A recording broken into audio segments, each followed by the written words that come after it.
السلام عليكم الاخوان والاخوات، مرحبا بكم. كنتمنى كاملين تكونوا بخير وعلى خير. في هذا الفيديو غادي نتعرفوا على الوثائق والاجراءات الخاصه باخذ شهاده الخطوبه حسب سنه 2025. وشهاده الخطوبه كنحتاجوها وقت الزواج اثناء ابرام عقد الزواج، وكيقوم بها الراجل والمراه في نفس الوقت. والهدف من شهاده الخطوبه هو كنبينوا الحاله العائليه ديال الزوج والزوجه، واش عازب، ارمل، مطلق.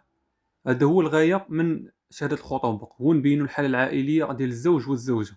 والتكلفه ديال هاد الوثيقه كتكون مجانيه وكتاخذها في نفس اليوم. ودابا من بعد ما خدينا نبدا على شهاده الخطوبه، دابا غادي نتعرفوا على الوثائق.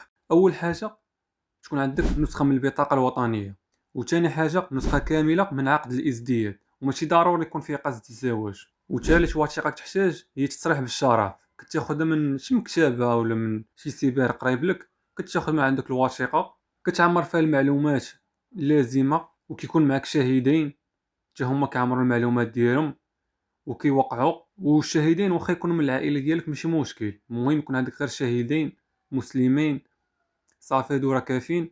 وكيوقع حتى المقدم حتى هو كيوقع في هذه الوثيقه.